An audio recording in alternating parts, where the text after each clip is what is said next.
Welcome to the Third Side Convo with your host, Bob Phipps. Your panelists today are Michelle Walters, Ted Johnson, Lawrence Haber, and Johnny Dunn. And now, your host, Bob Phipps. Hello, everyone. Welcome to the Third Side Convo. Where we dive into complex and often controversial issues shaping our society. Today, we're tackling a topic that's as divisive as it is important, the perception of racism. A recent survey found that 45% of Americans believe that seeing racism where it isn't is worse than missing it where it is. Now, this statistic reveals a deep divide, which we already know, in how we view and address racial issues in our country. On one side, there's a concern that overzealous accusations of racism can lead to unnecessary division and undermine genuine cases of discrimination and create a culture of fear and defensiveness. On the other side, there's a fear that failing to acknowledge and address subtle and systemic forms of racism perpetuates inequality and injustice. In today's episodes, we'll explore both perspectives. We're going to discuss examples from both political spectrums, how Democrats and Republicans may perceive and sometimes misinterpret actions of racists as racist, the impact of these perceptions on public discourse, and the consequences for social cohesion and justice. We're going to hear from everyday citizens about their experiences and views. Now, our goal here is to better understand others and to find common ground where possible. Too often we write off the other side as evil or ignorant. We all need to do a better job of listening to attempt to see the other's concerns. How do we strike a balance between being vigilant against racism, ensuring that we don't see it where it doesn't exist? What can we learn from those instances? And how can we foster a more nuanced and productive conversation about race in America? Stay tuned as we dive into these questions and on today's episode of Third Side Convo. After the break, we will get into our discussion. Corona Cigar Company is your one-stop shop for all your cigar needs. Whether that's a brand new humidor, a box of those new cigars you've been waiting for, a top-of-the-line cutter or lighter, a place to enjoy the finest cigars and spirits with friends, or the only cigars grown right here in the Sunshine State, we've got you covered. Come visit one of our retail locations for the ultimate cigar experience. Visit us online at coronacigar.com. Oak Ridge Gun Range is a family-oriented shooting range that has been in business for over 30 years. They specialize in basic firearm training and offer numerous services such as consignments, gun trades, gunsmithing, and concealed weapon classes. I even got my training for gun safety at Oak Ridge Gun Range. Great customer service, and firearm safety is what they do best. So find out more at oakridgegunrange.com.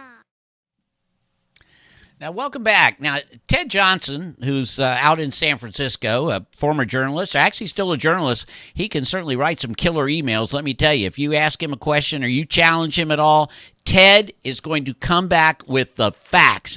And that's the greatest thing of what I've learned about doing this show is it is forcing me to listen to all sides. And so, Ted, where'd you get this from? And then give us a quick, what's your opening statement to the whole issue of racism? Because obviously it's a divisive topic. Yes, well, thank you, Bob. Again, this comes from Harper's Magazine, one of the oldest magazines in the country. Goes back 150 years, run by the MacArthur Foundation now. But this every month they have one page of 28 facts gleaned from research think tanks, Gallup polls, other things, other events. And it's a fascinating look, one-page look on major cultural and political issues. And this one popped up.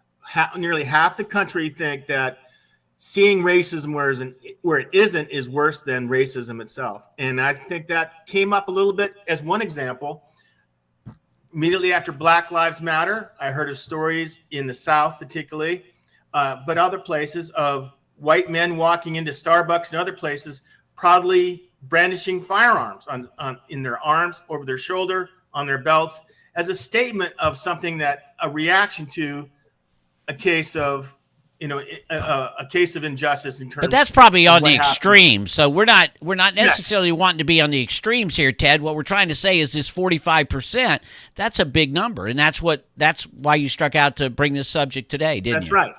Okay. Yes, that's right. All right, Larry. What did you think? I mean, you're the one that said, "Okay, let's do this thing," and I'm sitting here going, "Are we crazy? How can ordinary citizens talk about racism?" Well, one of the things we have to address is how people react to other people. And in our case, there's lots of times when people will call somebody racist when it doesn't mean that they're racist, but it's an easy thing to use and it's an easy thing to throw out at people. Where I'm coming from is obvious racism is different than perceived racism. And a lot of perceived racism is not really racism. It's just called that. From my end of things, I happen to be Jewish, and I think there's more racism now at Jewish people than there are people of color. So if we're going to tackle racism, I'd like to tackle racism in a bigger picture, not just saying that somebody is of color and therefore anybody else has to be racist. Yeah, because racism goes on across the world. Michelle, give me your opening statement. My opening statement, though, is, with regards to racism, it goes across everybody. It goes across, race, religion, sexual orientation. Racism is racism. But with regards to perception of racism compared to actual racism, I think the perception of it it just gets a lot more media attention. It gets a lot more glorification in the news of the woman thinking that she's being attacked in New York by a black man when actually he's just watching, bird watching or something like that. She had a perception of this. It gets glorified compared to the actual racism that actually exists in this country, which is 10 times worse. And with regards to the Jewish community, nobody's been persecuted more. Gotcha. Hey, Johnny, social media have anything to do with this? Bob, you got to know your audience. I am not on social media, so I know nothing about social media. But what I do know is this. Albert, look, here's the deal. Every human being has an internal narrative. And whatever the narrative is in their brain is exactly what is going to come true. And if people in this world ever want to have a truly healthy internal narrative, they're going to go on the most important diet they've ever been on in their lives. And that is anyone and anything that is divisive. Albert Einstein once said, if you believe you live in a loving world, you're going to find a loving world. If you believe you live in a hostile world, you're going to find you live in a hostile world.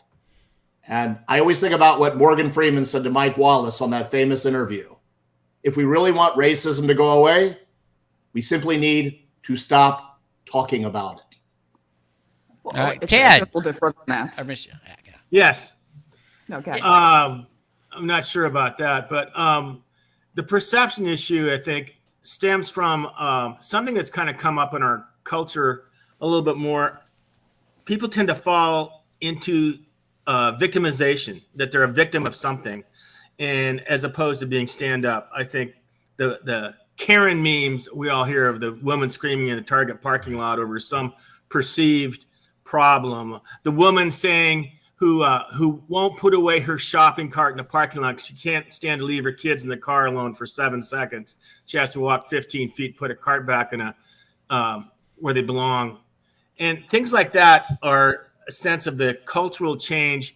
Everyone many people feel wronged about something, and I wonder why that is.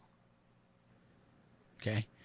Michelle, I just think that unfortunately, though, it takes into account, I think the social media, I think the news plays a big part of this, with regards to, I believe, in my opinion, they place a lot of division. They highlight the conflicts, the differences. They show much more of the riots compared to the people out there, just the normal, great people out that are really trying to sit there and that go across lines, that, it doesn't make a difference what nationality, whatever it might be, that they're of assistance to people. We don't see that. We just don't. All we see is the negative, which only fosters and infiltrates it further. Hey, Larry, why if a black kills a black or a white kills a white or whatever, that's not news? Are they trying to divide us, Larry? The media will do what it does best for its own sake, which is not necessarily the public interest. Right. So without getting into that, should be a show in and of itself. But in terms of racism in general, I don't think it's as bad as it used to be. And I think it gets better over time. And I think in this country it has. But I think that in certain areas, it has gotten worse. The example I gave earlier. But in general, I think people are more tolerant. I see people all over. We live in the South. I don't see racism. I mean, I talk to people all the time. I have clients. I have, black, white, green. I have them all, literally. And I've never heard anybody raise a racist point. But if somebody feels they're being slighted, then they feel that it's racism. That's what we have to get away from. It's one of those where I have to admit, though, and I completely disagree with that. I'm coming from California, and they are, I think they're way more multicultural over there to where you're not necessarily going to see it. But here in Florida, which I consider still more of a liberal South, no, absolutely, without a doubt, it's not necessarily just people stating racism. You actually feel it.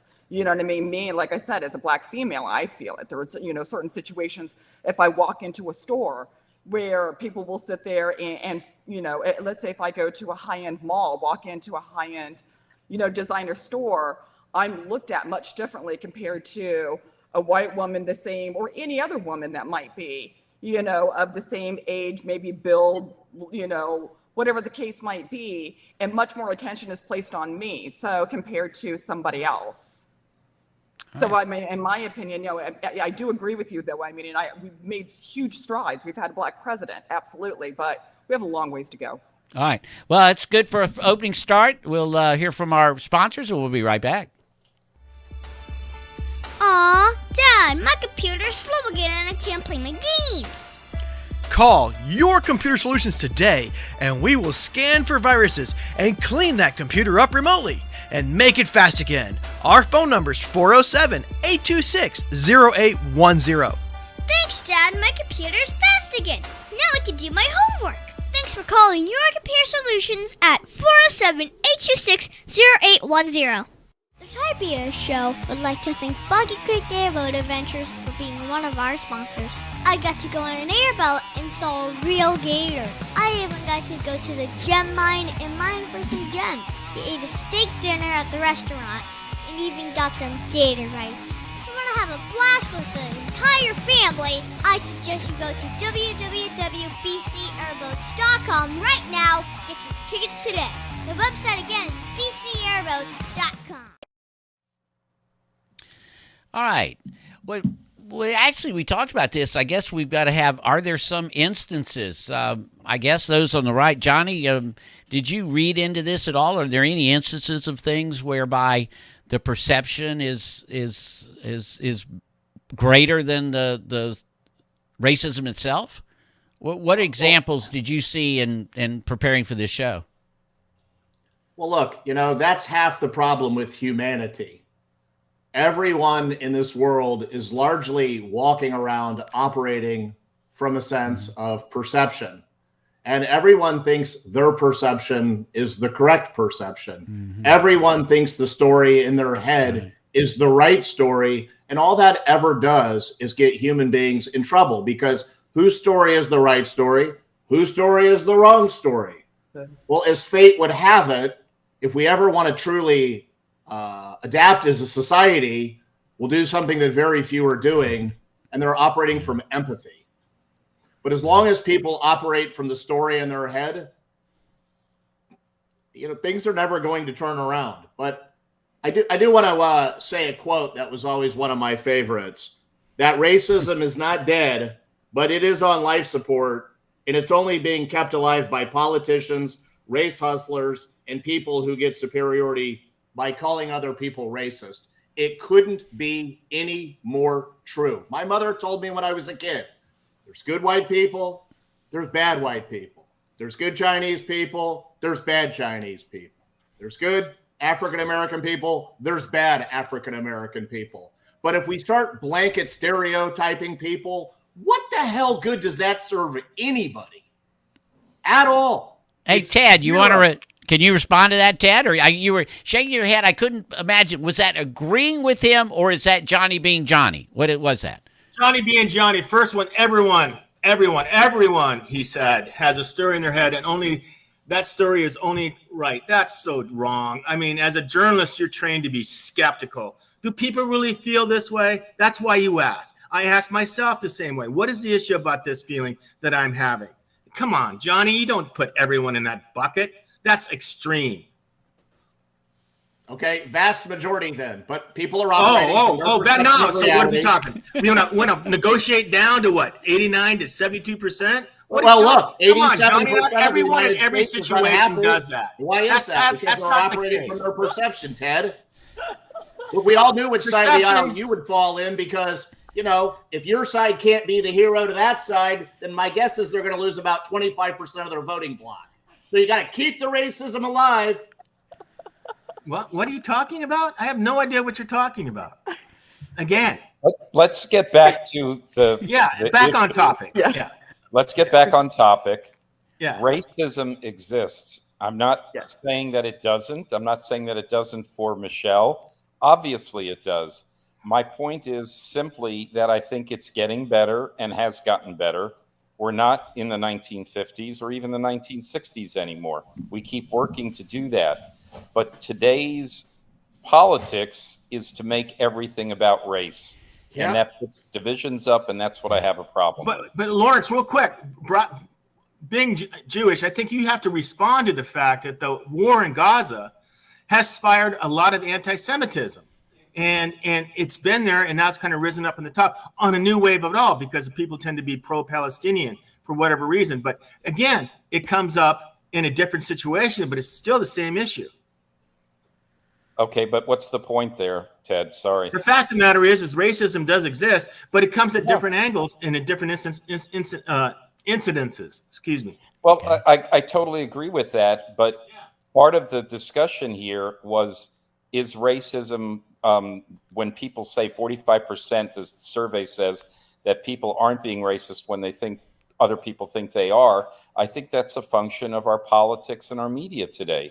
And I think it's also a knee-jerk reaction by people to just say, if I don't like something, well, you're racist. Yep. You know, I don't know how often, you know, I absolutely agree. It's a cultural trend that I think does, obviously fed by the media, but it's a cultural trend that emanates from a lot of different areas and sources. Then we need to work on lessening that because it is dividing us. And that is one of the things that divides us as a society. And I think it gets back to Johnny's point. Not everyone has this perception in their head. They have to check that and saying, I may be wrong on this. Maybe I should listen to someone else about the issue. That's my point to Johnny. Well, Johnny, you've just been admonished. You better get up there, man. It just doesn't happen enough is the problem. Everyone's just rolling around operating from perception. I suggested to do exactly what you just said and start operating from a place of empathy and putting yourself into the shoes of the other person, Ted. So thank you for validating exactly what I said. There you go. Empathy, I call it being curious more than empathy, but that's fine. Empathy. That's fine. Michelle, what do you say?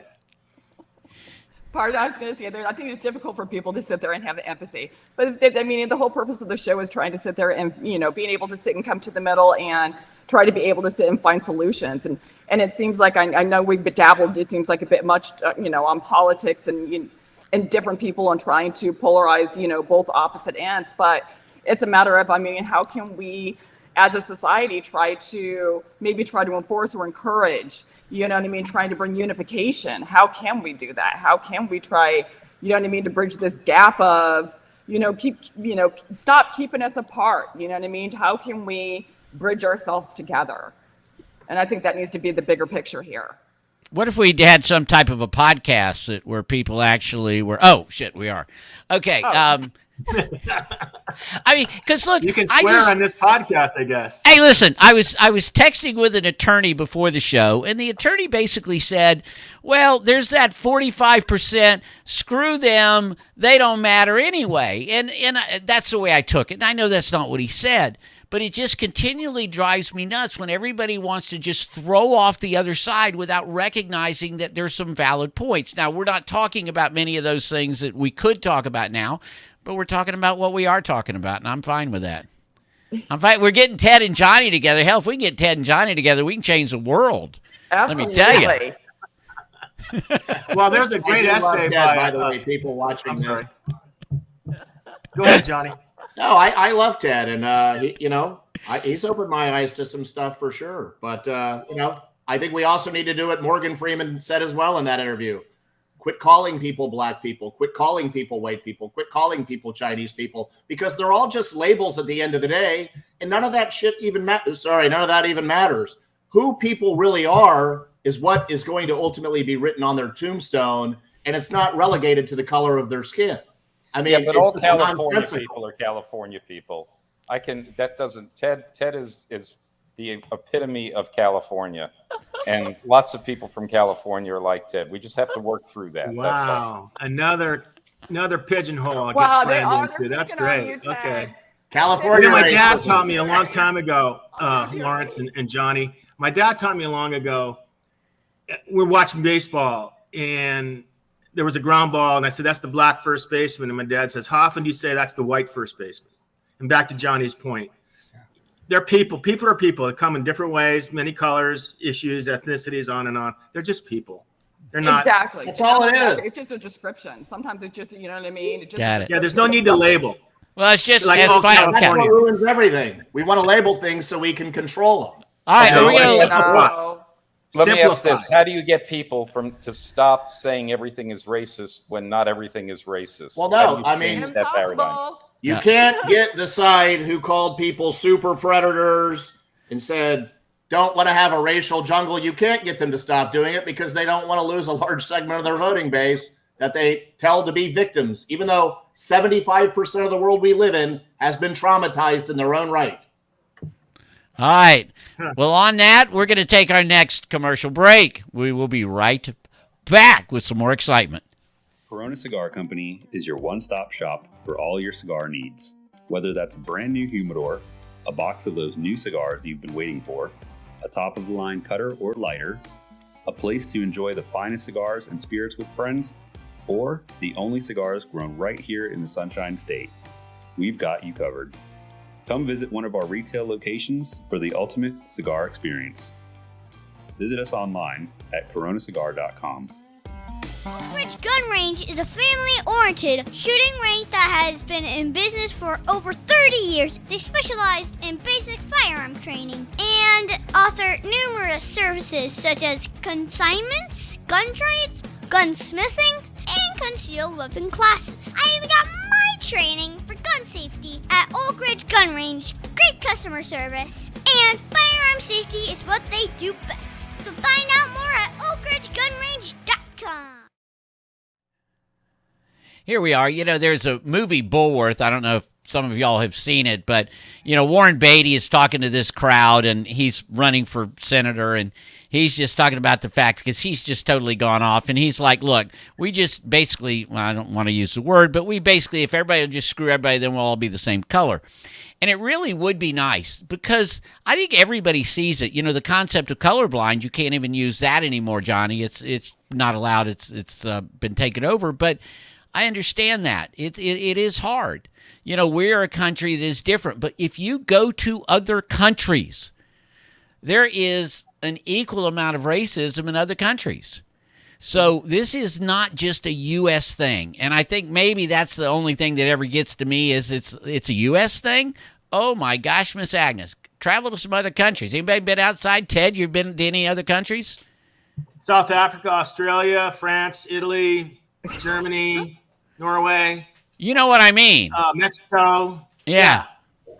So There's a lot of racism in Antarctica, Bob. Just tons. Those penguins, those big penguins, they have a problem. I mean, with they're I that. don't like Yeah. the smaller penguins, or maybe. But the Bob, white I think it points out to something that David Foster Wallace speaks about in a great essay called "This Is Water," and it urges us to be more aware of the world around us and choose how we perceive and respond to everyday challenges. Got it. And the overall purpose of higher education is to learn to consciously choose how to perceive others, thinking about meaning and act appropriately in everyday life. Okay. And that speaks to what Johnny mentioned earlier, but I think everyone has that obligation. Now, one last thing, I know this is long, but I remember the ABC commentator talking about America, U.S. He says we're a fat, sassy, lazy country. All we want is our football, we want our NASCAR, and we want our fast food.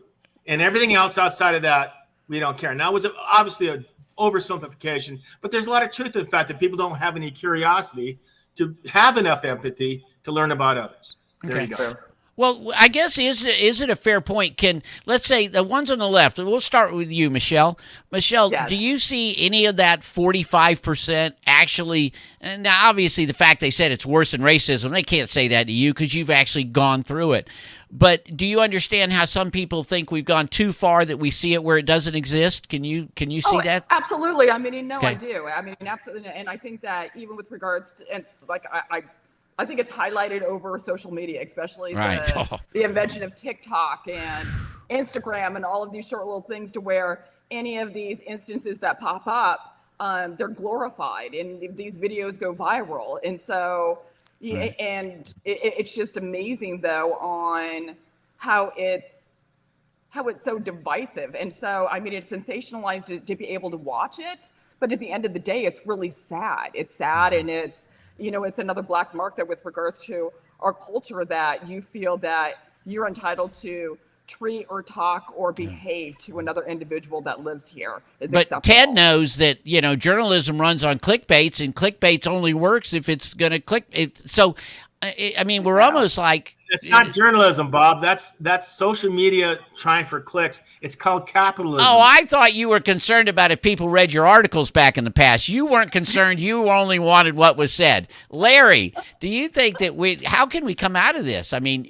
you understand there. I mean, maybe you understand the 45% and the 55%, right? The only way you get out of it is a change in attitude, and there's nothing you're going to be able to do to get the media to not focus on that at this point in time. So in terms of an answer, I really don't know how to stop what's happening, because it sells and it brings dollars into their door. What if is there any way we can talk about it such that people are like prepared for it and just recognize it? I mean, that's what I'm always saying is I love to look at headlines on both sides about the same issue, and you're like, they're certainly not talking about the same issue based on those headlines. Correct. I love the topic. I don't have an answer. Usually I can jump in and say, this is how we're going to take care of it. I don't know how you change people's attitudes at this particular moment in time when it's worth too much money to people to keep using it. Right. The good thing is with regards to the society that we live in today, it's so multicultural. I mean, it's much more prevalent today of interracial relationships, in religions, whatever the case might be, acceptance of everybody from, all these various different designations of, homosexuality and all the rest of I don't even know the rest of the designations. But I just think, though, that the younger generation, we're becoming much more accepting of everybody, to where, you know what I mean, the individual racism, I do believe that it is going down. And a lot of times now they're able to sit there and put much more of a highlight, like, oh, that's a Karen. And that's kind of what Larry's saying is it's getting better, but if you actually watch social media, it's getting worse. Johnny, you don't want social media, and it's up to the individual, don't you think? Look, I go back to what C.S. Lewis, I think he wrote it, and Ted could probably correct me on this, back in the 1930s when he wrote the Screw Tape Letters. And it was the senior devil talking to the junior devil, trying to get him to come up with a complex plan to corrupt society. And the senior devil said to the junior devil, you're making things too difficult. Just create a bunch of noise in the world and we will win. And what are we witnessing today? Back to Ted's point, football, NASCAR, baseball, sports, TikTok. Until people learn to turn off the noise, to mention what Larry said, it's not going to change. Until people are willing to step away from all the noise, it's never going to change. I have a solution. What is it? Okay, it's going to go a bit. It goes like this. Google and Facebook and all these other places. Well, you got 15 seconds, Ted. Make it quick. Pays for local newspapers in the community. Facebook, Google, all these places, billions of dollars. It's a foundation. They use it as a tax write-off. And these won't go out of business. Therefore, they don't have to do sensationalist headlines or clickbait issues. They just have to get Got it. information. All They're right. guaranteed a place. So you're saying we need to build more of a community, aren't we? So we're building a Through local community press. here, 4 people at a time. We got people on the peanut gallery. They probably went nuts on this topic. I am so happy we were able to talk about it, and we will see you on the flip side of Third Side Convo next week. Thank you much.